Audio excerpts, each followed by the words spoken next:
Welcome to another wonderful Susanna Calloway audiobook. We are excited to have you with us. Before we begin the story, please like and subscribe to our channel and share it with friends. This allows us to continue adding free clean Western romance audiobooks for you to enjoy. The following title is copyrighted by Susanna Calloway, Western romance author. Now, find a comfortable spot, relax, and enjoy the story. The Bride's Christmas Goose. Chapter 1. Missy stared in shock and horror. The wagon driver deposited her husband Theodore, and all of their worldly belongings by the side of the road and then clucked to his mule team.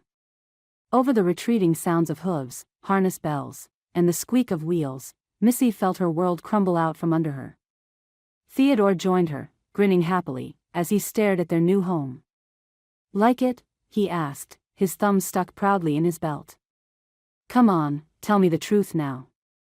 You love it." Missy wanted to sit down and weep until she died. Or fainted. Whichever came first. She did neither, mostly because Theodore would never notice. He would just continue to happily extol the virtues of their new home while she rotted into the dirt. 160 acres of barren wasteland. Not the green prairie watered by rain and with the Platte River running close by as he had promised her. Nor the sleek herds he had promised. Instead, the few head of skinny cows scattered about grazed on thin grass, raising their heads to blink at the newcomers as they chewed. A small lean-to stood as the home Theodore swore he would carry her into, crossing the threshold as though it were their wedding night. "I told myself it was too good to be true. I told myself. I should have listened." Missy knew full well her husband dreamed big, but acted small. His words and promises constantly tended toward exaggeration.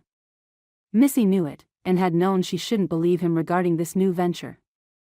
But she'd fallen for his sworn oaths yet again. If it sounds too good to be true, it usually is. Time after time, Missy had reminded herself of that painful truth. This time, however, she had not. She'd let Theodore sell their small modest home in Missouri, stake a homestead claim for prime grazing acres, and buy fares on a stagecoach to Nebraska.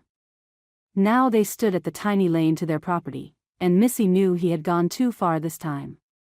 She glanced longingly at the wagon driver disappearing down the road, wondering if she ran, if she might catch up to him and beg him to take her back to town. Then what? Leave Theodore? Go home to Missouri? She had no family there or anywhere else for that matter.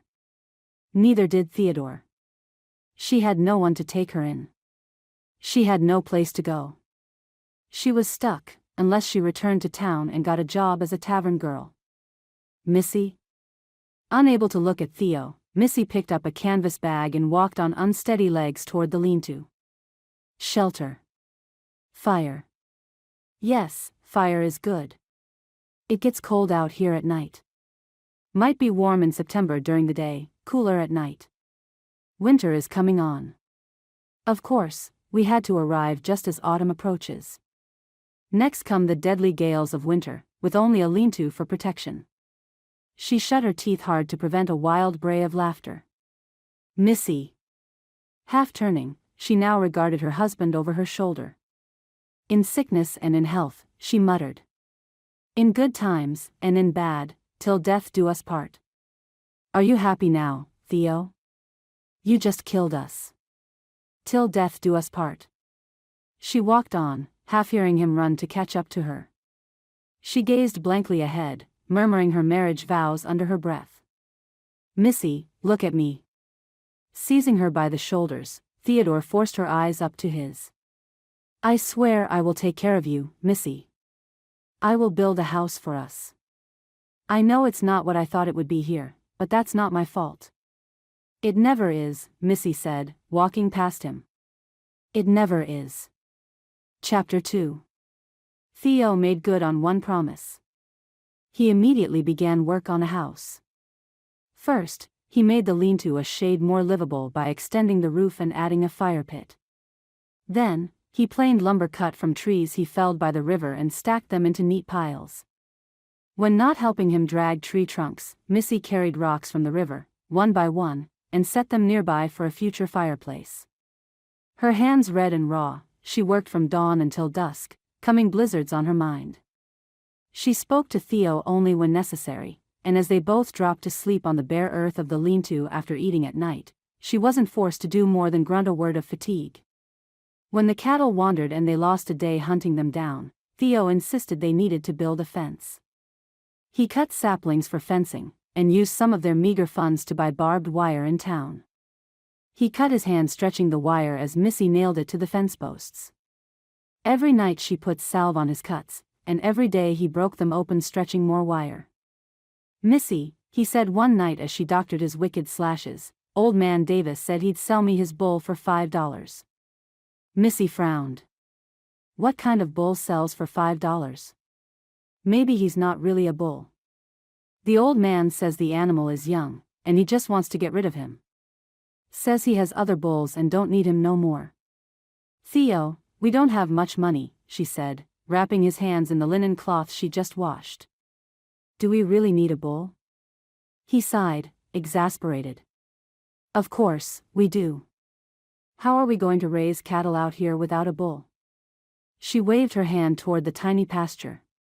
"Maybe one of those cows is pregnant with one. There. Free bull." He snorted.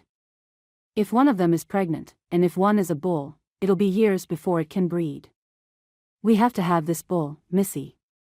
"Whatever you say," she replied, too weary to continue arguing. "Not that you ever listen to me, anyway. You'll do as you please. Right? I do what's best for us." He tried to take her hand, but she pulled away. "Missy, I love you." Plumb worn out, she turned her back on him and went to their makeshift bed, a pallet of straw on the hard-packed earth. In the distance, thunder rumbled. All day she had smelled rain on the wind. Hopefully, the thin roof over their heads didn't leak. She lay down next to the fire, pulling her blanket up to her chin. For a long while, Theo merely sat where he was. "Will you ever warm up to me again?" he asked. "Maybe. Someday." 3 days later, a group of cowboys herded a huge brown and white bull with short, sharp horns down the road toward their property. Missy walked back from the river with yet another smooth rock in her hands, eyeing the massive bull with concern. The creature didn't appear as mild-natured as the bulls she knew back in Missouri. Theo let down the wire into the small pasture he and Missy fenced in, and the cowboys herded the bull inside. The bull took one look at the astonished bovines and trotted toward them, his tail high. "He doesn't look so young to me," Missy said as Theo put the fence back up and joined the cowboys. "Mrs. Cartwright," one of the cowboys said as they all doffed their hats. "That there is a good breeding bull, mark my words. Even if he is a bit crazy." "Crazy? Now, don't you worry a bit, Mrs. Cartwright," one of the others added. "He may not be right in the head, but he's a good bull." Missy watched with trepidation, Theo with delight, as their new bull got acquainted with his new harem. "No wonder the old man sold him for $5, Missy muttered as the cowboys put spurs to hides and galloped back the way they had come. "Only you would buy a crazy bull." "Come on, Missy," Theo complained. "He's behind the fence, ain't he? You heard what they said, he's a good breeder. Won't his offspring be as crazy as he is?" Missy's worry appeared lost on Theo as she walked back to her chore of collecting river stones. Theo watched his new prize with a wide grin on his face. Chapter 3. I would like a proper home by Christmas. Missy stood in her shift, stockings, and shoes, pinning wet laundry to the line Theo had strung between the tiny house and a pole he stuck in the ground. She wasn't too concerned about anyone dropping by unexpectedly. Very seldom did anyone walk, ride, or rumble by their property. "That's my promise, dear." The day had proven unseasonably warm and breezy. Theo stripped his coat off as he planed more lumber from trees he'd chopped down. His stack of ready planks grew, but too slowly. Chopping down trees and splitting them took much precious time. The simple lean-to kept the late summer rains off their head, and the prairie grass kept them off the dirt and warmer during the chilly nights. But they both knew that as autumn moved in and with it, winter, they could not continue as they were. The cattle needed care, and the post holes Theo dug for the house frame filled with rainwater and needed draining before he could plant the posts. The house building inched along too slowly for Missy's peace of mind. Complaining about dragging the downed trees by hand, Theo wanted to buy a mule from the old man up the road, but Missy put her foot down. They needed to save their money. "Tomorrow," Missy said firmly, "we begin the actual building the house." "Right? Whatever you say, wife." It took some bullying on her part, as Theo wanted to extend the pasture fence, but by day's end, a sweaty, filthy Missy admired 3 tall tree trunks firmly planted in the ground. "Now, we will have a proper house," she said with relief. "Thank you, Theo." "By Christmas," Theo replied. "I promise." Missy gave him a hopeful smile. When the cattle escaped yet again, Missy reluctantly agreed to extending the fence. 2 days and another roll of barbed wire later, she cut heavy limbs from a downed tree with a hatchet, stripping them of smaller branches for Theo to use as fence posts. He dug post holes in the dirt, his back to the cattle. Taking a moment to stretch her back and wipe her sweaty face, Missy noticed the bull staring at Theo. With rising alarm, she also noticed Theo worked inside the small pasture, not outside. "Theo," she called, worry making her voice pitched high. "I think you should get out of there." "Why?" The bull lowered his head and pawed the ground, restless. He snorted, his thin tail flapping in agitation. "Theo, get out of there now." Her heart hammered in her chest. Something was going to happen. The bull charged. Missy screamed. Theo turned around in time for the bull's heavy head. One horn plunged into his chest. The bull threw his head back, bellowing, slobbering at the mouth, trying to throw Theo's stricken body off his horn. Limp, Theo fell, thumping over the bull's massive shoulder to hit the ground. Spinning, the bull lunged again, pinning Theo, shoving him across the thin grass, now slick with Theo's blood. Seizing a heavy stick, Missy ran at the bull, raging and screaming. Striking the crazed animal in the face, head and neck, she drove the bull off Theo and chased him away. Still screaming and crying, Missy knelt beside Theo's torn and battered body. He was dead. Chapter 4. Missy buried Theo by the river under the shade of a leafless weeping willow.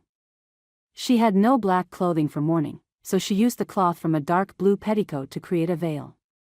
Old Man Davis, leaning on his cane, stood near her, staring down as his sons shoveled dirt onto Theo's makeshift coffin. A preacher droned prayers from the Bible, hardly glancing at the new widow. People from the area and the village of Sulphur Springs, whether they knew the Cartwrights or not, came to the funeral. Mr. Davis placed a gnarled hand on her shoulder. "I'm so sorry, Mrs. Cartwright. Accept my condolences." Dry-eyed and numb, Missy nodded. "Thank you. I'd sure be pleased if you'd move down yonder to my place. I have a small house I built for my boy for when he's old enough to marry. We can build him another. Thank you, Mr. Davis, for your kind offer. But this is my home. I will stay here." "But..." "You are kind, sir. But my answer is no." Before he could speak again, Missy walked back toward her tiny home as the Davis boys tamped down the last clods of dirt on Theo's grave. "I will build him a marker," Missy thought. People trailed singly and in pairs in her wake, murmuring their own words of sorrow. The people of the area had little, and many were as poor as Missy. Yet, several brought gifts. A pair of milk goats. A cage full of live chickens. A slab of smoked beef, jars of pickled eggs, meat, and corn sealed with wax. Leaning against the stacks of lumber were small sacks of flour and salt, and tethered to a post was a small donkey, complete with harness. "No," Missy exclaimed, spinning, searching for the donkey's owner. "I can't take that. It's too much." A young woman with her arm through a young man's arm stepped forward, smiling. "I'm Susan Briggs, and this is my husband, Bill. We are so sorry for your loss, but we want you to keep him. I was a mail-order bride, and married Bill a few years ago. We have been blessed with both a horse and a mule, and the donkey was a gift to us." We wish to pass on this blessing to you." "It's too much," Missy whispered. "You mustn't." "Keep him," Bill said, his voice grave. "You need him more than we do." "We live on the other side of town," Susan said. "We'd be honored to have you as our friend." Still numb, Missy nodded as Susan embraced her, and then the pair of them walked to their horse, harnessed to a small trap. As the villagers and farmers paid their respects, Missy stood in silence, at last tears rolling down her cheeks under her makeshift veil. Old Man Davis took her hand. "I'll send my boys down to look in on you now and again. Whatever you need, you let me know." Unable to speak, Missy nodded. She watched him climb slowly onto his horse, as his sons mounted up on theirs. Tipping their hats to her, they rode down the road and vanished. Alone at last, Missy stared out at the barren landscape of her husband's claim. "I can do this," she said. "I can turn this ugliness into beauty, bring his dreams to life." She glanced up into the sky toward the setting sun. "I promise you, Theo. I promise." Concerned she'd lose the goats to the ravenous coyotes that were already beginning to yap on the plains, Missy built a makeshift pen in a corner inside the lean-to, behind the fire. With plenty of cut grass to nibble and sleep on, they could stay through the nights in safety. She unharnessed the donkey and let him in with the cattle. She hoisted the chickens in their cage up a tree with a rope, needing to keep them safe as well. "I'll need a barn before I need a house," she muttered. Storing her jars on a shelf in the shed, she stacked the sacks of flour and salt in the corner opposite the goats. She hung the side of beef up alongside the rest of the food Theo had gathered before his death: slabs of venison from the deer he shot, sheaves of corn, onions, a small sack of potatoes, another of sugar, and their own stores of flour and salt. Missy estimated she had enough food to last several months. But to survive the coming winter, she'd probably need 5 times this amount. Not feeling hungry, she forced herself cut a chunk of beef with her knife, and sat beside the cold fire pit to chew on it. Watching the stars emerge one by one, she wondered if Theo was with God now. He should be. For all his faults, Theo was a good man. Missy knew she should grieve for him. "I will, in time. I don't have the wherewithal right now, Theo. And while I never told you often enough, I do love you." The next morning, after loosing the goats and chickens, Missy picked up a stout branch and strode into the cows' pasture. The big bull stared at her, watching her come, absently chewing his grass. The cows retreated from her, huge brown eyes wide. Walking toward the bull, Missy showed him her club. "You took my husband from me," she snarled. "There is no reason I shouldn't shoot you dead right now. So this is what you're going to do. You are going to breed me a fine herd of cattle, and you will never give me an ounce of trouble. You hear me?" As though he understood her, the bull bowed his head, backing slowly away from her menace. She knew he wasn't afraid of her. But perhaps, he respected her. Which was all she needed from him. Chapter 5. Utilizing the boards Theo cut and planed and the stout posts he created from trees he cut, Missy began building a small barn to hold the chickens and goats. First, she dug post holes a short distance from where she and Theo planned their house, and, using the donkey, dragged the tall posts from the river. Without the sturdy little creature, she could never have done it on her own. Naming the donkey Jimmy, she lavished him with affection, and gave him treats of corn. In his turn, Jimmy worked hard, stopping in his traces and waiting patiently while she cleared the path for dragging or held the post in place while she shoveled the hole in with dirt. Once the post set, she bored holes in the boards and posts with an awl, then pegged the boards to the posts. She created 3.5 walls, keeping one small section open for a gate. As she pondered the roof, she wondered how she could get the slender poles up there to create a lattice that would hold the thatch. Staring at Jimmy, she had a thought. "Listen, Jimmy," she said to him, lifting his fuzzy face to hers. "I know what I'm going to ask of you is a little odd, but bear with me, all right?"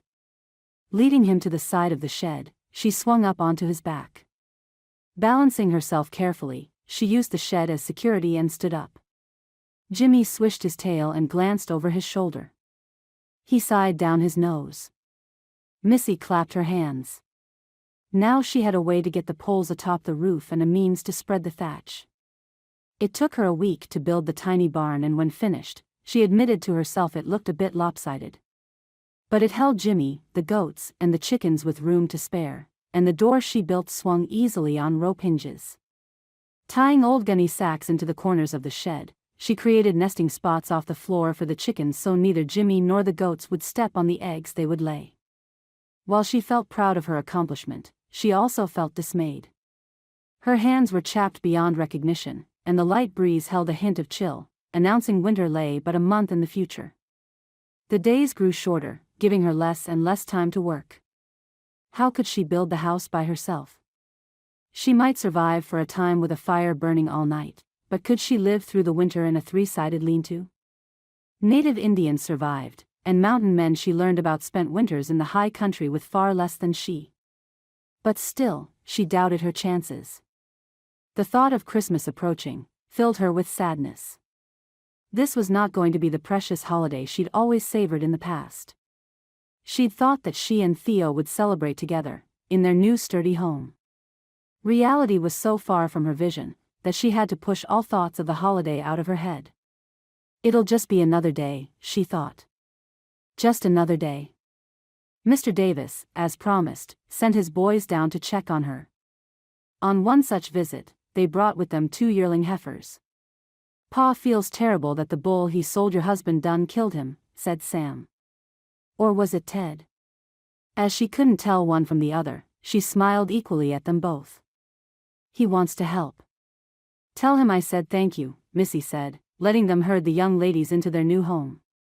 The boys tipped their hats, leaped onto their horses and raced each other home, leaving Missy to wonder how she was going to feed all these animals and herself through the long cold winter. Missy may have managed to build one small barn for small animals, but how could she build a proper house? How could she fence in the entire 160 acres? The cattle should feed themselves on the lush Nebraska grasslands, but she had no horse to round them up if she let them loose to graze as the other ranchers did. While she could shoot and hunt as well as Theo, she would need to dig a cellar to store food for the winter, a place that would keep meat frozen and out of the reach of varmints. If she was to survive, she also needed to begin gathering food and storing it away immediately. Right then, she needed supplies. Harnessing Jimmy early in the morning, she rigged some short poles to hang sacks on, then led him down the road.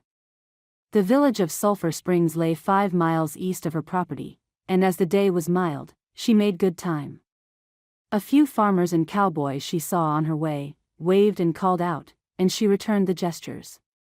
To her delight and surprise, she found Susan and Bill Briggs walking out of the general store as she led Jimmy up and tied him to the rail. "Missy." Susan all but launched herself down the steps and into Missy's friendly embrace. More sedate, Bill walked down with a broad smile and kissed her cheek. "You look good," Susan exclaimed. "And look at the donkey. I swear he's gained weight. If he has, it's because of the corn treats he gets." Missy dug in her pocket and offered a few kernels to Jimmy, who munched them happily. "I named him Jimmy." Susan laughed. "How appropriate. How are you, Missy? I've wanted so much to come out and see you, but we have had so much to do at our place." "I get lonely," Missy admitted. "Jimmy is good company, but the goats aren't as friendly unless I have food." Susan tucked her arm through Missy's and walked her away from Bill, who sat down on the store's steps to wait. "I've been thinking, Missy," she said, her tone low. "I know it's not my place to speak on this, but I'm worried. I don't like the idea of any woman alone out there. Now, I know you're capable, you're proving that. But maybe you need to marry again." Missy shook her head. "To who? Old man Davis?" "No, and his sons are just boys. Everyone around here is either too old, too young, or married already." "I didn't mean marry someone from here," Susan said, her eyes intent upon Missy's. "I was a mail-order bride. You can be, too. But, that's my land. Theo is buried there. I don't want to leave it." "Who says you have to?" As Missy stared, confused, Susan walked on, making Missy walk with her. Maybe you can find a husband to marry you, she said slowly, and one willing to come to you. Do they do that? Only one way to find out. Susan pulled a note from her pocket. This is the mail order bride agency.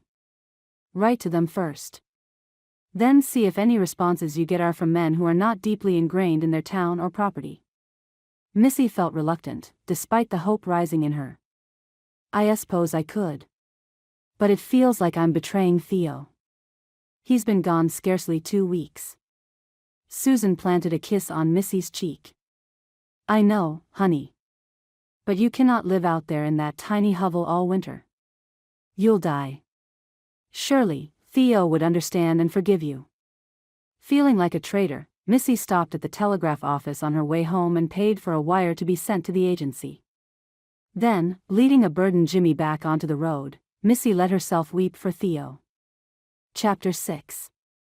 Less than a week later, as Missy cut grass with the scythe old man Davis gave her, a cowboy rode up her lane. Seeing him, she dropped the tool and walked down the hill to greet him. He dismounted, tipping his hat and digging into his shirt pocket. Mrs. Cartwright, he said, pulling out bits of paper. I ride for the D-Cross Ranch down a ways and was just in town. The old guy that runs the office there done asked me to bring these to you, as I was ridin' by your place. Bemused, Missy accepted them. Thank you. How is Mr. Davis? Oh, he be as crotchety as ever, ma'am. The cowboy grinned. If he ain't yellin', somethin' is wrong. Give him my best. He tipped his hat again. I will, ma'am.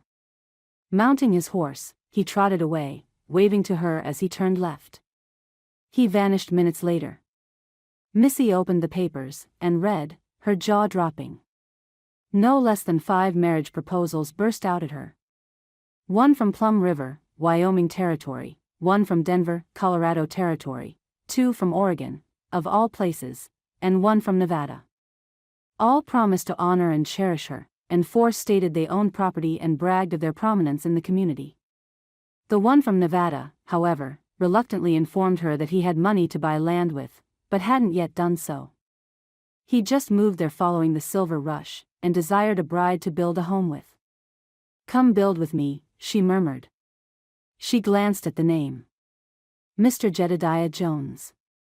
She squinted at the sun. Mid-afternoon. Too late in the day to head for town, and the cows gazed at her with longing.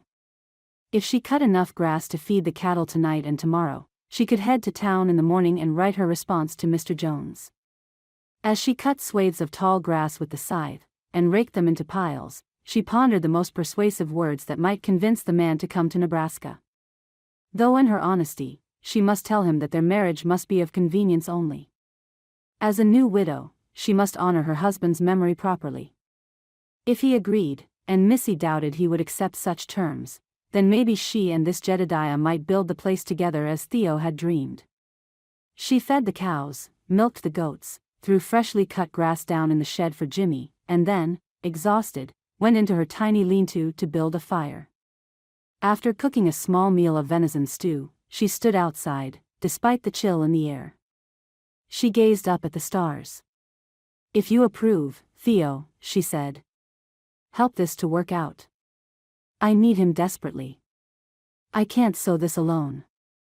Missy received her answer 3 days later. It was Susan and Bill who brought the telegram with them as they rode up, Bill on the horse and Susan on their big, raw-boned mule. Jimmy trotted to the fence, braying, at the sight of his old friends, and kept hollering until Bill slapped their mounts into the pasture with him. Of course, we wouldn't read it, Susan said, sitting down with Missy on the log beside her fire pit. Come on, I'm dying to know. Did someone accept? Her mouth dry, Missy read the telegram. He's coming here. Stunned, she handed Susan the missive. Jedediah Jones. Interesting name. He agreed to marry you under your conditions, and will arrive, on Saturday. What day is today? Wednesday. Missy seized Susan's hand. I can't do this by myself. Say you'll stand up with me. Please. Of course. I'm here for you. So is Bill. Missy breathed in, feeling her head swim. It is really happening. I'm marrying again. Do you want to send your answer? Bill asked. We're heading back through town. We can stop. Yes, if you don't mind. Write and say I will be there to meet him. How is he coming? She hurriedly scanned the note. By train, Bill said, his tone humored. The stage wouldn't be here that quickly. Oh, right. Yes, well, tell him I'll meet him at the train on Saturday, and we can be married straight away. You'll be there, right? Promise? Susan laughed at her desperation and kissed her cheek. We'll be there. Come, show us around your property. Chapter 7. Saturday arrived, and Missy put her best clothes in a bag, and hung it on Jimmy's rigged harness. She justified bringing the donkey along, as Mr. Jones might desire Jimmy to carry his things. Secretly, she admitted Jimmy had become her solace, and she needed the comfort only the stout donkey could offer. Hugging him and offering him corn, she led him down the road and prayed that Mr. Jedediah Jones was a good, kind Christian man who didn't believe in abusing his wife. Meeting Susan and Bill at the train station, she tied Jimmy to the rail and walked up the steps to the platform. She hugged Susan as Bill opened his pocket watch. The train should be here in an hour, he said. Provided it's on time. Let's get you into your best clothes, Susan said, her arm around Missy. 30 minutes later, Missy stood beside her friends in her best dress, her hair brushed until it shone and hanging down her back to her waist. She scrubbed her face and teeth, cleaned the dirt from under her nails, and permitted Susan to dab a tiny bit of scent behind her ears. Keep him wanting you, Susan said with a wicked giggle. Missy gasped in horror, then fell into a fit of nervous laughter. As the train came into view, casting smoke from its stacks and blowing its whistle, Missy waited with nervous impatience to meet her new husband-to-be. What if he doesn't like me? She hissed in Susan's ear. How can he not? Susan said back. You're lovely. He'll adore you. I seriously doubt that. I'm too thin, my nails are broken, and my best friend is a donkey. Her heart hammering in her chest, Missy waited as passengers alighted from the train, hailing family or friends, and, after gathering luggage, walked away. She held her breath as a tall, broad-shouldered young man with sandy brown hair, a mustache that drooped past his full lips, and lively hazel eyes stepped down. His expression somber, he gazed around until finding the three of them. Mrs. Cartwright? Missy almost choked. Yes. That's me.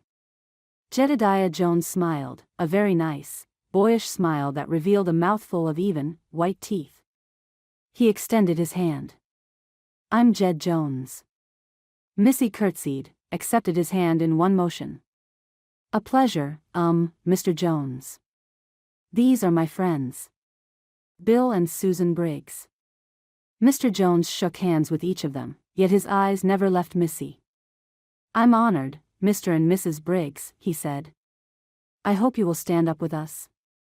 That's the plan, Bill said, slapping Jones on the back. The preacher is ready, although he don't like being kept waiting. Not knowing what else to do, Missy hurried down the steps and untied Jimmy. He nuzzled her hand, silently asking for corn, which Missy didn't have to give. Sorry, boy, she murmured, rubbing his head between his ears. Mr. Jones and Bill walked down the steps with carpet bags in hand, Susan bringing up the rear with her skirts hitched up so as not to trip on them. What's this? Jones asked, laughing. Your mount? My friend, Missy shot back, then blushed, and glanced away. He can carry your things, she murmured. Ah, yes. Of course. Jones hung his bags on the rigged harness, then extended his arm to Missy. I pray you will forgive my impertinence, Mrs. Cartwright. I'm a tad nervous, you understand.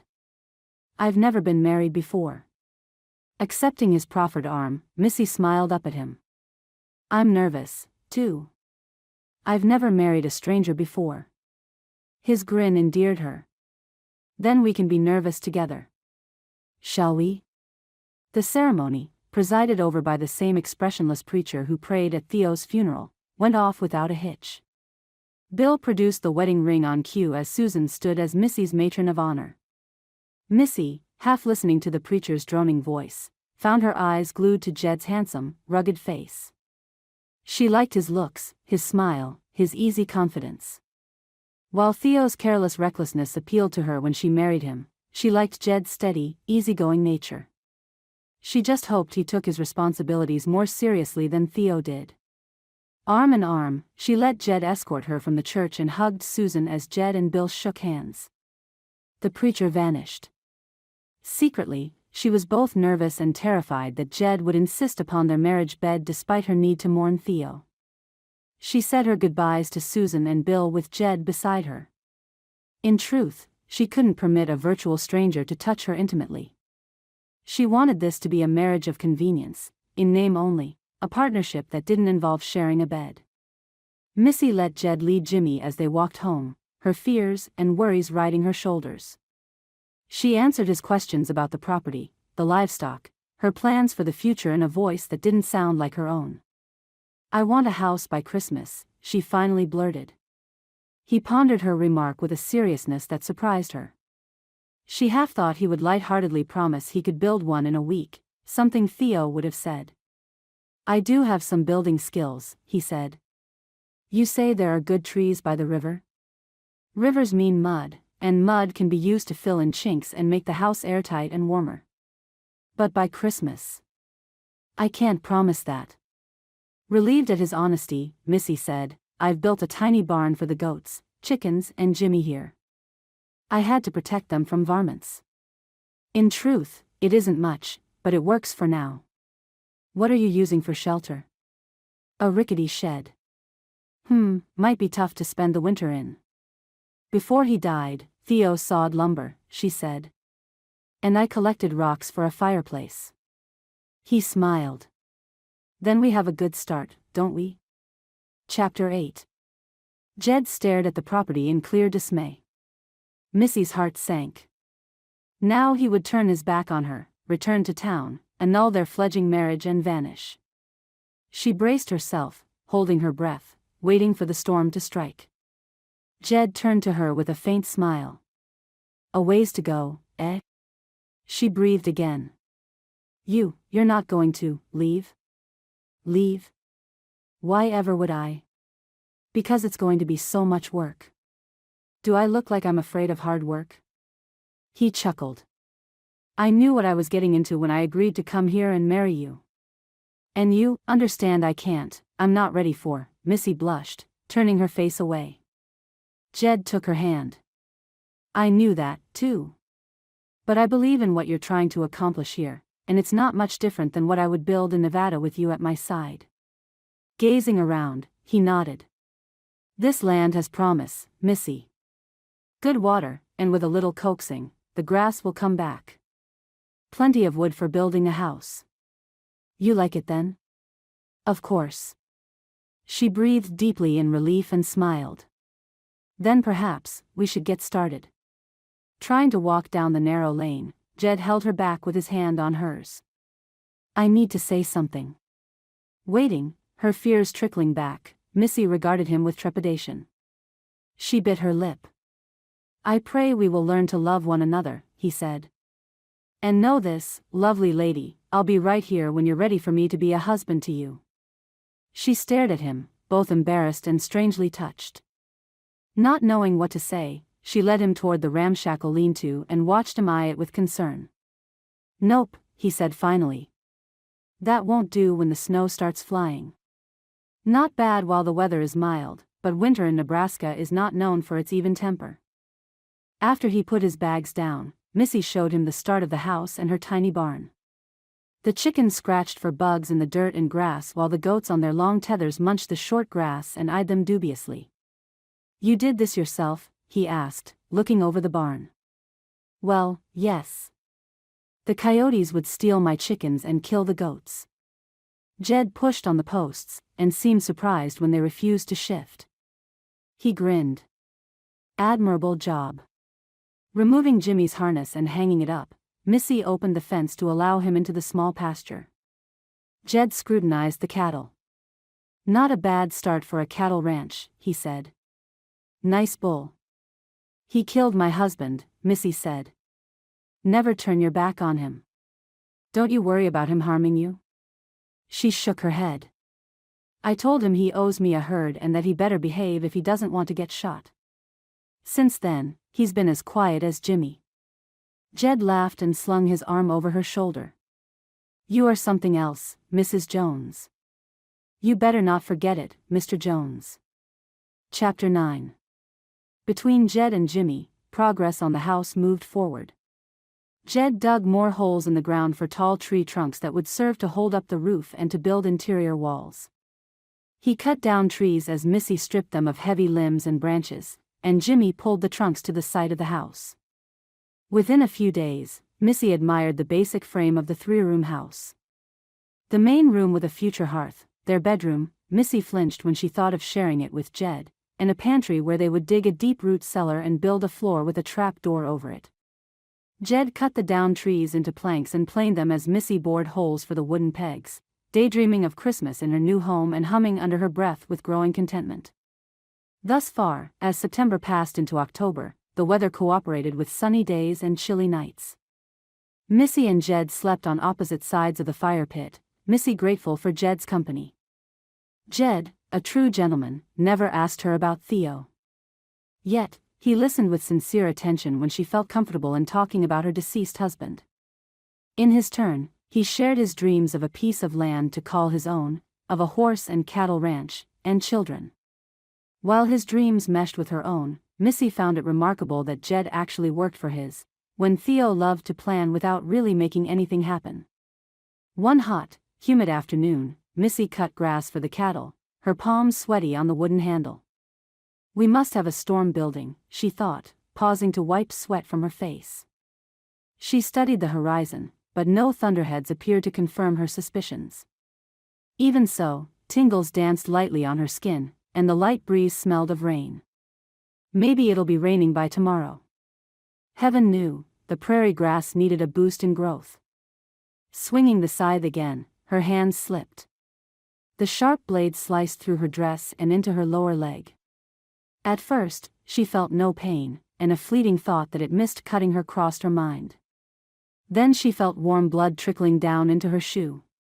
"What have I done?" she groaned, stumbling to a nearby log. Sitting on it, she pulled her torn skirt aside and gazed at the deep wound in her calf. Blood gushed from it, and the pain shot upward to her knee. Frantic to stem the flow, Missy tore lengths from her skirt and wrapped them tightly around the wound. But the bleeding didn't stop. Frightened, she pushed herself up from the log and hobbled toward home. In order to get longer and better grass, she had ranged almost a half a mile away and had 2 hills between herself and her destination. Fearing she would bleed to death, she limped on, ascending one side, and hurrying down the other. Glancing back once, she discovered she left a wide, bloody trail.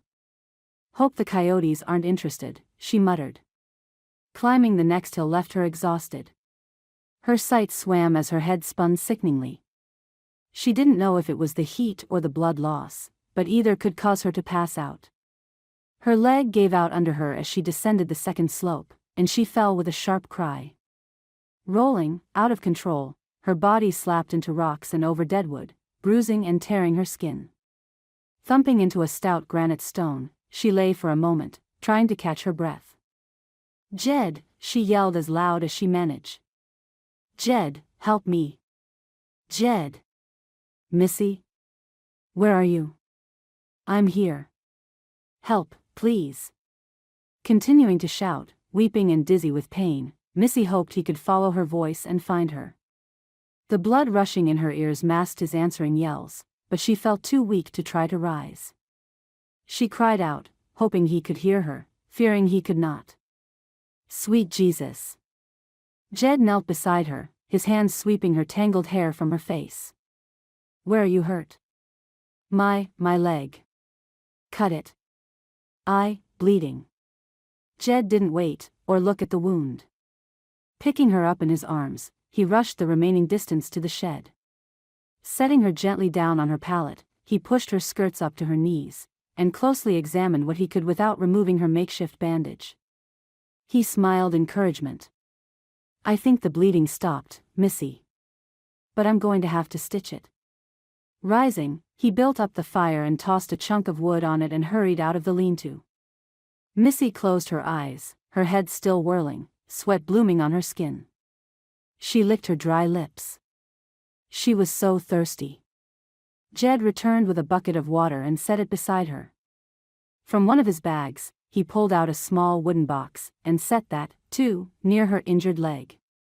"A drink?" she asked, her voice hoarse. Yes, of course." Jed filled a tin cup and held her head against his knee while she drank it down. "Thanks." Laying her head back, she watched him as he untied the bloody piece of her skirt and threw it aside. Taking a clean cloth, he soaked it in the water and started cleaning the wound. Refusing to scream at the tearing pain, Missy clenched her teeth. Still, she hissed as she drew breath and garnered a concerned glance from Jed's blue eyes. "Go on," she gritted. "Do what you have to. Good girl." From the box, he took out a small bottle. He showed it to her. "Whiskey," he said. "It's going to burn like tarnation, but it's got to be done." Missy nodded, gripping her skirts until her knuckles showed white. When he poured the alcohol on her cut, she lost control and screamed. Fire burned through her leg, hotter than the flames at her side. She cried, feeling Jed's hand stroking her face, her hair, murmuring words she couldn't make out. Gripping his arm, she gazed up through her tears as the burning pain eased. "Jed," she said weakly. "Jed." "Easy, girl," he murmured. "It's going to be all right. You'll be fine. Promise?" "Promise." Putting the whiskey back in the box, he held up a long needle and a long length of what appeared to be thread. "Catgut. I have to stick it, Missy, and it's going to hurt. But you'll heal faster." She nodded. "Do it." He was right. It hurt. But this she could bear more easily, and she answered Jed's smile as he worked. "You've done this before," she said, her throat raw. "I have. My father is a rather prominent doctor back east." That jolted her. "You didn't follow him into medicine?" "Nah. We had a falling out when I was 18. He gave me money, put me on a train west, and I never saw him again." "Oh. I'm sorry." "I'm not." Jed grinned. "He's a rather nasty fellow, even if he is an excellent doctor. He taught me a great deal, though, but I'm free of him. There."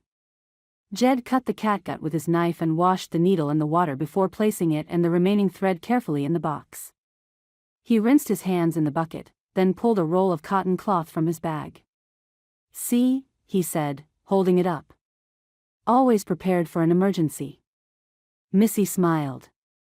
"You'd have made a great doctor." "I know." He winked at her. "But I make a better rancher and husband." Missy reached for his hand. "You're a good man. Careful.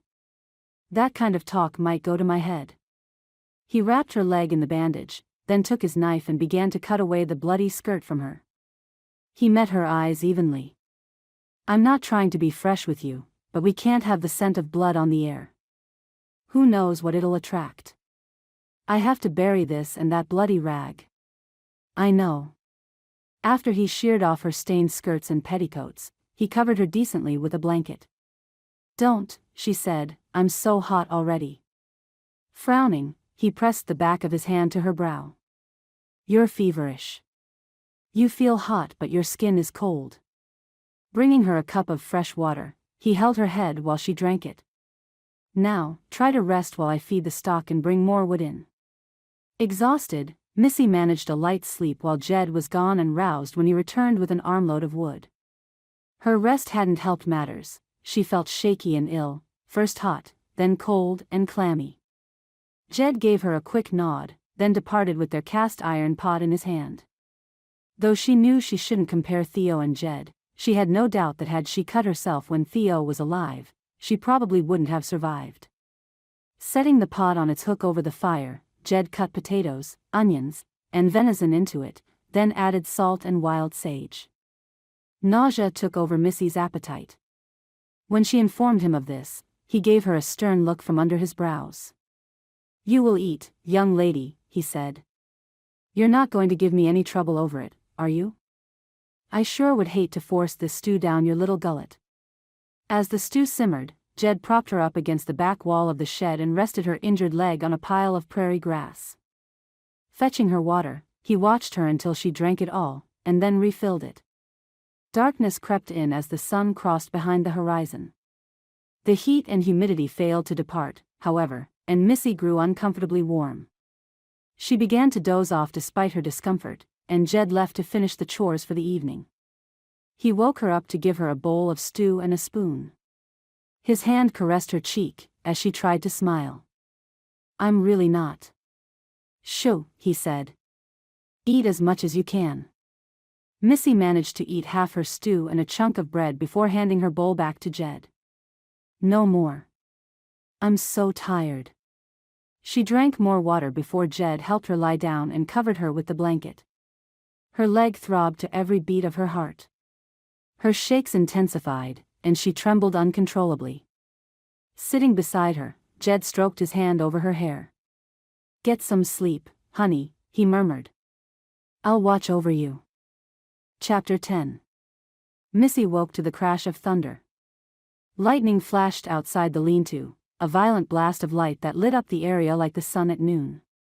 On its heels, thunder exploded, making her cringe.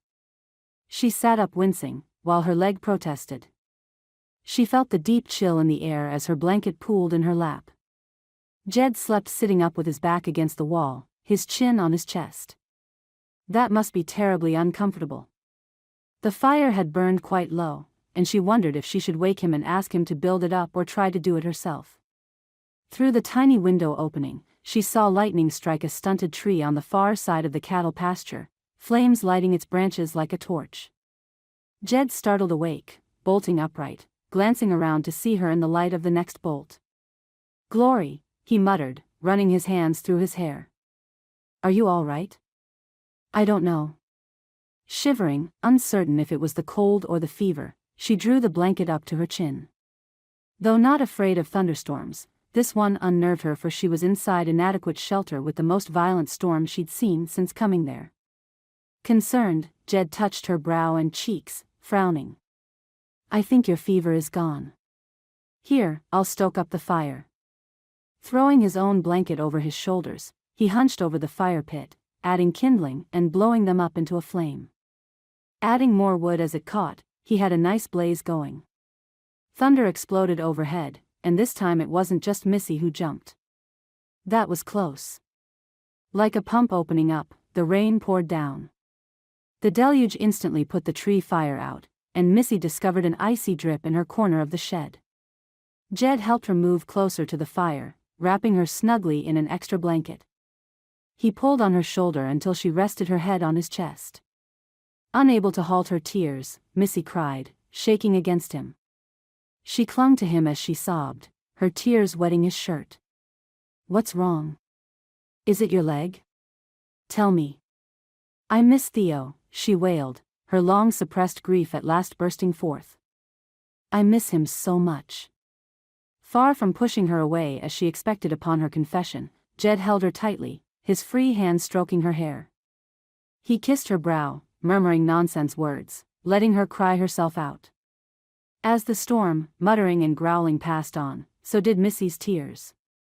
The rain drummed the roof for a while, then tapered off into a light drizzle, then into nothing. Now worn out, warm and comfortable, Missy let herself drift back to sleep. Sunlight streaming into the shed woke her. She found herself lying beside the blazing fire, Jed nowhere in evidence. Yawning, she sat up, keeping the blankets wrapped tightly around her against the morning's chill. Her leg complained bitterly at her movement, but she found the pain more bearable now. Outside, the sunlight gleamed off the wet grass, and the chickens ventured into her sight, scratching at the mud. Morning. Jed ambled into the lean-to, ducking under its beams, grinning. A freshly skinned and gutted rabbit hung limp in his hand. Got a hankering for fried rabbit for breakfast. How about you? Missy stretched, yawning mightily, and smiled back. Sounds wonderful. A girl with sense, he said, setting a small grill over the fire, then put a flat pan on it.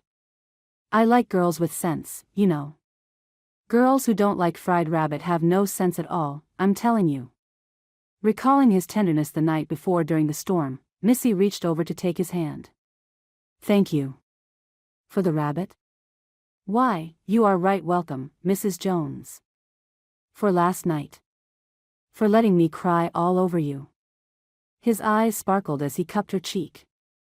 Holding grief and does you no good, honey. It just sits there and rots, like a canker, until it consumes you. By then, it's black and ugly and oozes like an infected sore. You sound like you speak from experience. He hesitated, then smiled. I do. Waggling his knife in front of her, he said, You keep on crying, Missy. Get it out of you. Only then can you live again. You're right. She gazed into the distance. I blamed Theo for everything. For bringing me to this wretched place, for buying that bull, for making promises he couldn't keep. I blamed him for leaving me. He always tried to do the right thing, but he never had a thought that went beyond the end of his nose. He jumped when he should have walked. She smiled at Jed. Just know that I loved him. I never doubted it. Give me time, Jed. Will you do that? All the time in the world, honey. Chapter 11. The day after the storm, as Missy lay in the sun as Jed ordered her to, resting and healing, two riders walked their mounts down their narrow lane. It was Susan and Bill. Missy tried to cover her wounded leg for decency's sake, too late, however, for both of them saw the bandage. Susan was off her mule and running to Missy's side. Dear Lord, what happened? Cutting grass, Missy answered. The scythe slipped. I don't need to ask if it was bad. It was, Jed remarked, coming out from behind the lean-to where he had been boring holes in the boards for the pegs. She lost a lot of blood and ran a fever. If she stays put for a while and lets it heal, she'll be walking in a few days. Missy wrinkled her nose at him. So says Doc Jones. Doctor? Susan glanced from Missy to Jed and back again. His father is a doctor back east, Missy said. And I'll admit, with reluctance, he does know how to stitch a wound. You're just jealous that my sewing is better than yours. Susan laughed. And here I worried you two would hate one another. Oh, we do, Jed said agreeably, shaking Bill's hand. She hates my cooking, and I hate her disregard for her own safety. Missy glared at him, indignant. I complimented your fried rabbit. Under duress. Bill chuckled. I reckon we arrived just in time. With Missy indisposed, I'm guessing you need an extra hand building that house. I can give you a few days, but Susan will have to get home and feed the stock. But for now, Susan announced, I will do what I can to help. With Missy watching and calling encouragement or suggestions, the men set to adding walls to the interior of the house, laying the foundation for a fireplace hearth with some of Missy's river stones, and cutting down another tree. Susan fed the chickens and goats, rubbed Jimmy's long ears, and gathered grass for the cattle. She cooked lunch from their stores, hot fresh biscuits, fried ham and potatoes. The men came at her call, washed hands in the water bucket and devoured the hot, delicious meal. Missy, her appetite not quite returned, ate a biscuit and a small helping of ham and potatoes. Of course, Susan scolded her. You need to eat more, Missy. You can't heal on an empty stomach. I keep telling her that, but she don't listen to me. Missy glared at Jed. I'm not hungry. And I am healing. My leg hardly hurts at all now. Next, she'll be asking me to take her dancing, Jed complained, devouring another biscuit, licking crumbs from his fingers. He grinned impudently when Missy rolled her eyes. I wonder why I worried about you too, Susan said, eyeing them sidelong. He's insufferable. She's cantankerous. Oh, they're in love, Bill stated firmly, rising and dusting off the seat of his breeches. In another day, they'll be swooning over each other. Will not. Can't. She hates my guts. Susan chuckled and cleared away the dishes to wash as the men, belching, ambled back to work. By the time Susan rode her big mule back down the road, the house had taken on a very homey appearance. The tall tree trunks now supported two half walls, a framework for holding up the roof, and a layer of river rocks for the foundation of a fireplace. As the men cared for the stock, bringing the goats, chickens, and Jimmy into the barn, Missy kept the fire going by adding wood. Jed may have forbidden it had he seen, but she hobbled to their stores of food and collected the last of their smoked beef, fresh eggs, and a bundle of corn on the cob. By the time darkness fell, and the men returned, she had corn roasting on the fire, beef sliced and in the pan, along with the eggs ready for frying. Jed turned to Bill, his hands spread in exasperation. What do I do with her? She will not listen to reason and does exactly as she pleases. Bill clapped Jed on the shoulder. You married her. As Missy giggled into her dinner, Jed and Bill talked of what they planned to do on the morrow. Tired, Missy limped into the lean-to and to her pallet, drawing her blanket over her shoulders. To the soft noise of the men talking, Missy drifted to sleep. She dreamed of Theo. I don't mind you marrying him, Missy, Theo said. Love him. He's good for you. But Theo, she said, reaching for him. I love you. I know, darlin'. I'm sorry, but I have to go. Theo faded as Missy reached for him. No. Don't leave me. I'll never really leave you, darling. His voice sounded faint. I'm here, with you, always. Remember that. Missy roused with the sun barely over the horizon. Jed slept on the far side of the fire while Bill snored lightly just outside the lean-to. Theo's voice still echoed in her head as she sat up, huddling under her blanket, listening to the birds chirp in the pre-dawn light. I love you, Theo. I always will. But I have to move on without you. I know, his voice seemed to whisper on the early morning breeze. Be well, my love. When the men finally woke, Missy had built up the fire, and had started preparing a breakfast of ham and onions, sprinkled with wild sage, and a pan of fried bread cooked with grease from the rabbit. Morning, boys, she said cheerfully, as they yawned into their fists. Breakfast will be served as soon as you wash. By the time Susan returned for Bill, the house had progressed to 3 solid exterior walls, and Missy walked, albeit slowly, able to renew some of her former work. Side by side, hand in hand, Missy and Jed waved as their friends rode away. We'll be back, Susan yelled over her shoulder. Limited by Jed, Missy took over only some of her previous work, boring holes in the lumber, as this was a task she could perform sitting down. But over the next week, her wound healed enough to permit Jed to pull her stitches. He still forbade her to walk far and insisted she perform tasks that allowed her to sit. Despite the advancements on the house while Bill helped, time passed quickly and the house progress slowed to a crawl. Missy despaired of having the house finished by Christmas. Their first snowfall came in November. Huddling in their shelter behind a huge fire, Missy and Jed shared each other's warmth as they watched the wet snow collect on the ground outside. Missy came close to panic. How can we finish the house in this, she groaned. We'll die in here. Jed held her face in his hands, gazing earnestly into her brimming eyes. No, we won't. I won't let it happen. You hear me? I won't. He held her as she wept into his chest. As she sniffled, a tender emotion rose into her heart. At first, she didn't recognize it. It seemed unreal, it was so unexpected.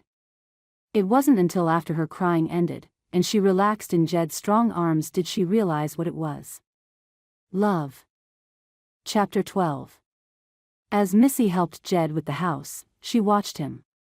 When she fed the stock and brought the chickens, goats, and Jimmy into the barn, she studied him.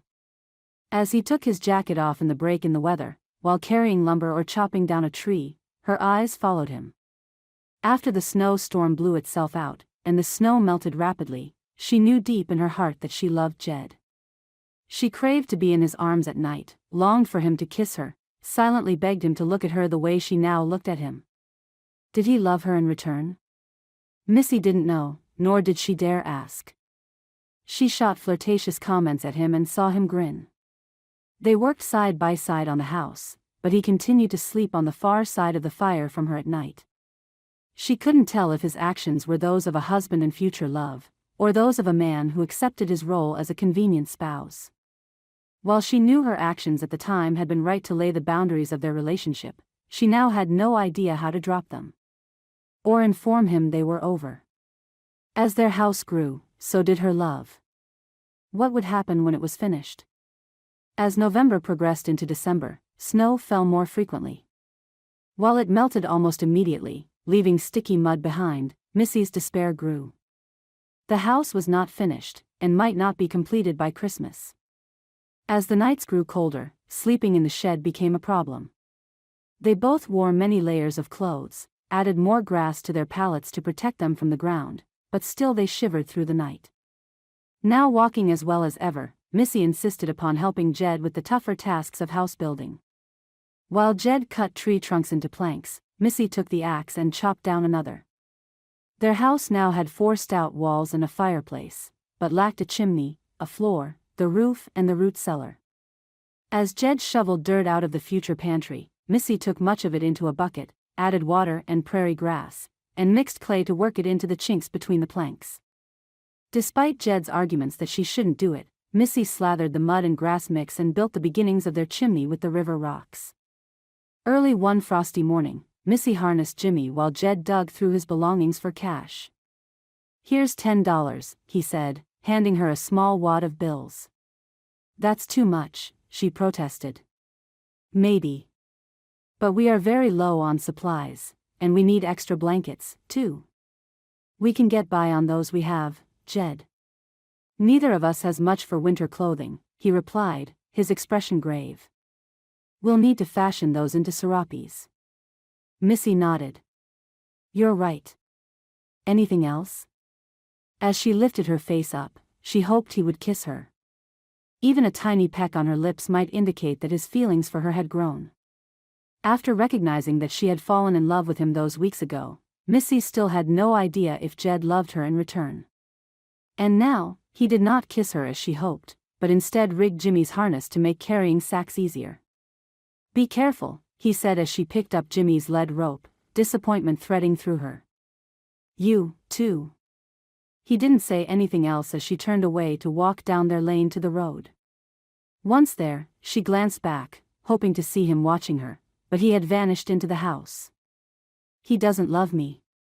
Depression accompanied her as she walked toward the village. She'd told him how much she loved Theo, and no man liked being reminded that his wife loved another man, even if that man was dead. Too often Jed saw her at Theo's grave, placing wildflowers on it. Despite knowing how he accepted her grief, Missy suspected Jed didn't appreciate competing with a dead man for her affections. "Maybe I should just tell him how I feel." However, the thought made her balk. "If I tell him I love him, and he says to me thanks, but I don't love you, I married you for your property, I'll just die. I know I will." She tried to remember his touching concern for her when she hurt herself, and how he held her during the storm. But did that equate to love on his part? Theo never made a secret about anything, much less his feelings. Perhaps Jed simply wasn't as vocal as Theo. Giving up, Missy walked on down the road, feeling the sun's rays warm her face. Few travelers shared the road with her, but she waved to those she saw. Mr. Davis's boys hooped and galloped their tall horses past her, going the other way, and she grinned at their juvenile antics. She hoped that if she ever had boys, they would grow up to be like those two, full of spunk. Tying Jimmy to the rail outside the general store, Missy went inside. During her months living in Nebraska, she had grown friendly with the proprietor, Wilbur Smith. "Good morning, Mr. Smith," she called over the jangling of the bell on the door. "How are you today?" The tall, bald man in the white apron examined her over his rimless spectacles. "Mrs. Jones," he replied gravely. "I am well, thank you. Though I heard you had a bit of a debacle out there on the prairie. I trust you have healed appropriately? She pirouetted. Healed just fine. Now what can I get for you this fine, cold day? While he gathered the sacks of flour, salt, sugar, coffee, ground corn and a small pot of spices, Missy examined the pile of thick woolen blankets. After picking out 2 of what she deemed as the thickest, she set them on the counter and went to the bolts of cloth on the shelves. See something you like? She did. She fingered the heavy blue cotton, thinking that she would make Jed a shirt for Christmas. He liked blue. 2 yards of this, Mr. Smith, she said. She added thread and buttons to her purchases, paid Mr. Smith, and put the rest of the money away in her small handbag. He loaded up Jimmy for her, then stood on the walk watching her as she led her donkey down the street. She turned and waved, and he sedately lifted his hand in return. As she walked, she planned out the shirt she would make, and how she could keep it a secret from Jed until Christmas Day. Missy arrived home in the early afternoon, hungry, and found Jed had already eaten a quick, cold meal without her. He waved at her from where he hacked branches from a downed tree. Shoving down her disappointment that he hadn't waited for her to eat with him, she unloaded the supplies, unharnessed Jimmy and turned him loose to graze. Munching on a few pieces of cold meat and a chunk of cornbread, Missy washed it down with fresh water. Sighing, she returned to her work mixing mud and grass into the thick paste that would seal their house up nice and tight. We have a storm coming, Jed commented a few days later. Missy paused in adding a stone to her growing fireplace chimney and studied the lowering clouds. The wind had picked up, sending a bitter chill against her skin.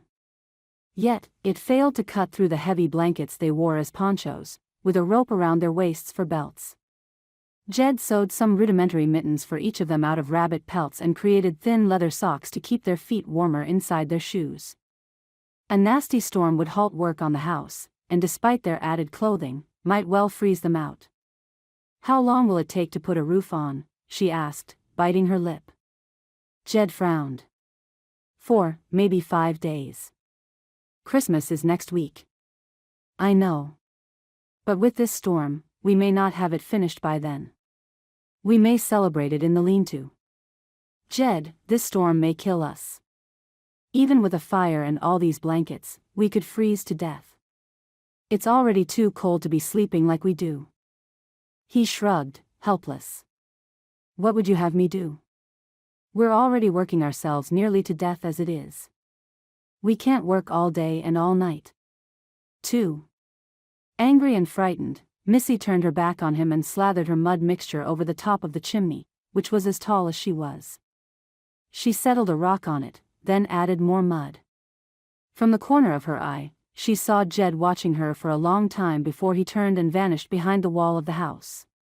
She heard him digging in the root cellar again, which was now deep enough to require a ladder to go into and come back up. Pushing mud into the chinks between the rocks, Missy grew more and more convinced that Jed didn't, and never would, love her.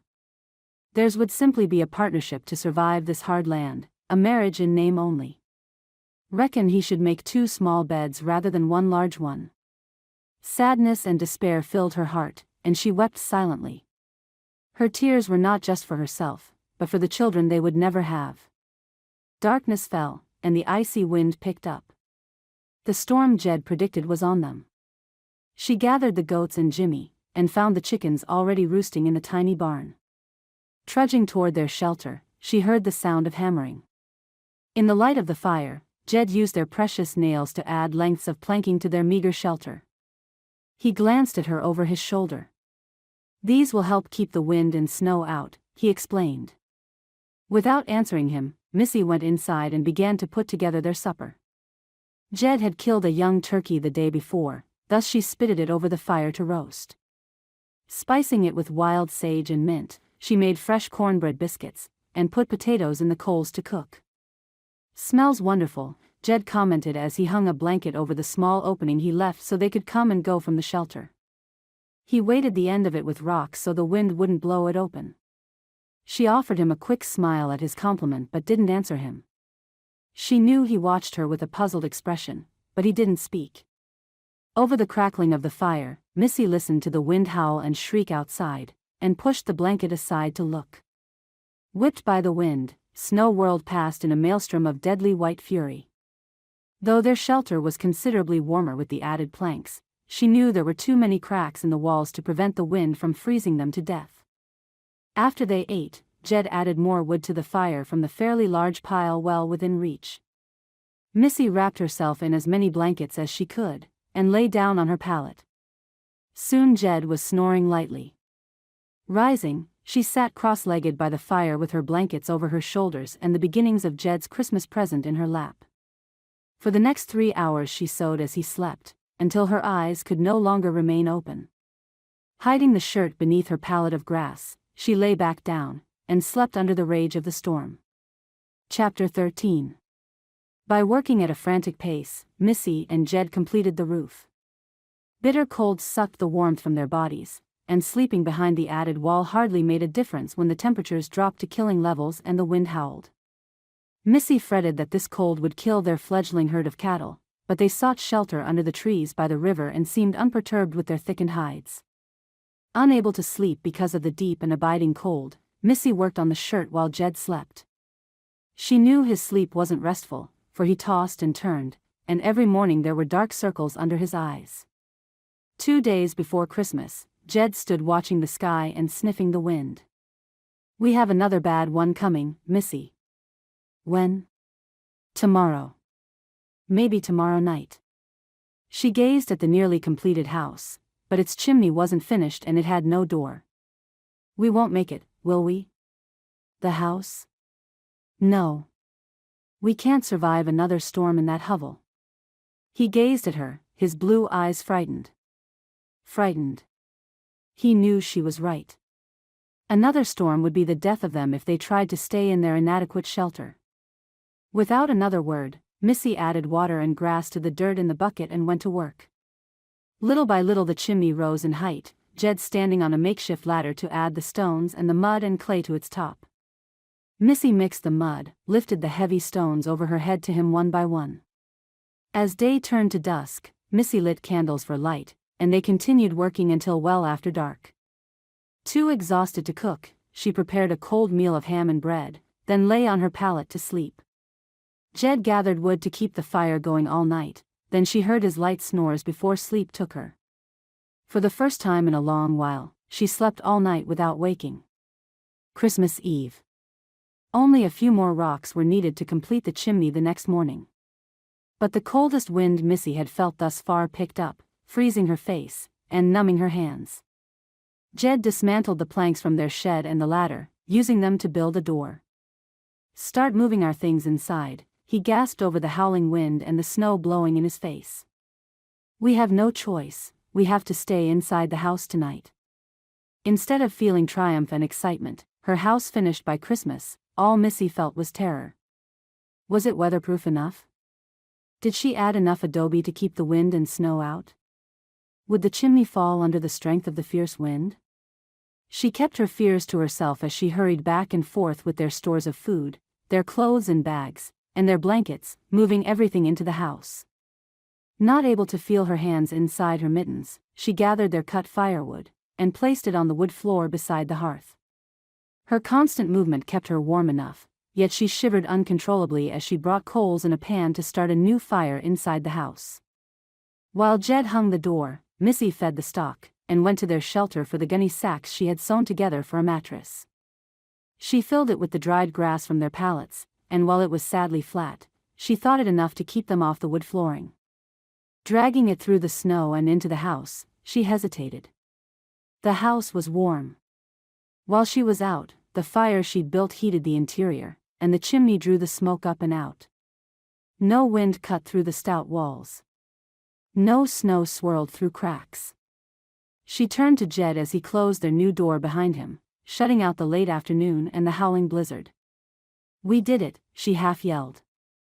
"Our own house for Christmas." Jed gazed around as though never seeing it before, his jaw slack. "Why, Mrs. Jones, I do believe you're right. You're a joker, Mr. Jones." Missy went to him and wrapped her arms around his waist, his warmth thawing her hands. Holding her tight, he brushed a kiss against her wet hair. "Merry Christmas, Mrs. Jones." Missy gazed up at him, tears wetting her cheeks. "Merry Christmas, Mr. Jones. What say we hang up these wet things and start supper?" he asked, his knuckle stroking the hair from her cheeks. "I seem to recall a tradition in my family. A special meal on a special night." Missy frowned slightly. "Well, we still have ham left, and cornbread." "Oh, no, no, no," he groaned, shaking his head. "We Joneses always cook a goose on Christmas Eve. But we don't have." "Not another word, my dear." Leaving her to strip her wet serape from her shoulders and hang it up on a peg on the wall, Jed crossed into their pantry and vanished. She heard him moving planks around, and wondered what he was up to. Shivering but warming rapidly, she stood as close to the fire as she dared without burning herself. Jed returned, proudly holding the carcass of a plucked and gutted goose. "Here you go," he said. "One Christmas goose. Kept cold and fresh by this wonderful Nebraska weather." She gasped. "When did you?" "While you were risking your health washing our clothes in the cold river the other day. This fellow wandered too far from his flock and became entangled in the net I made. Poor thing. But, my dear wife, we should get him on the spit." As she helped Jed run the spit through the goose and set it on the prongs built into the fireplace, she gazed at him, loving him with every beat of her heart. "Jed," she began. "No, wait," he said, removing his own poncho and mittens. "One more surprise." Tapping the end of her nose with his finger, Jed winked at her, then disappeared into their bedroom. Bemused, she waited as he returned with a small pine tree in his hand. "No Christmas is complete without a Christmas tree," he said, leaning it against the wall. Staring at it, and realizing the lengths he had gone to make this a wonderful and memorable Christmas for her, Missy went to him. "I'll fetch a bucket to put it in so it stands upright," he said, then grinned. "After I warm up a tad. I have a gift for you, too, Jed." His brows rose. "You do?" Missy nodded and brought her hand out from behind her back. She held up the shirt she made for him, holding it against his shoulders. "Merry Christmas, my husband." For once, she had silenced him, and he stared down at her, his eyes shining. "How did you?" "At night," she said simply. "While you slept." "Missy." Jed took her in his arms, and kissed her deeply, lovingly. Missy relaxed into him, her arms around his neck. Her heart felt full to bursting, and she thought it might easily explode in her chest. Laying her head against his shoulder, she murmured, "I love you." Jed tilted her face up to his, and kissed her again. "I love you, too." When she could breathe, she stared up at him. "I was so scared." "Of what?" "That you couldn't love me. That I pushed you away." He chuckled. "I always figured that if you could love one man so passionately, you could love another. I fell for you almost right away, you know. I just knew I needed to give you time. And during the time you gave me, I fell in love again. I love you so much, Mr. Jones. And I love you, Mrs. Jones. Now, let's tend to that goose." The end. Thank you for listening to this heartwarming story by Susanna Calloway. You can be assured that all her books are clean and wholesome. To find other romances by Susanna Calloway, as well as the other authors at Tika House Publishing, visit www.tikahousepublishing.com. Remember to hit like and subscribe, and we will see you in the next Susanna Calloway Western romance.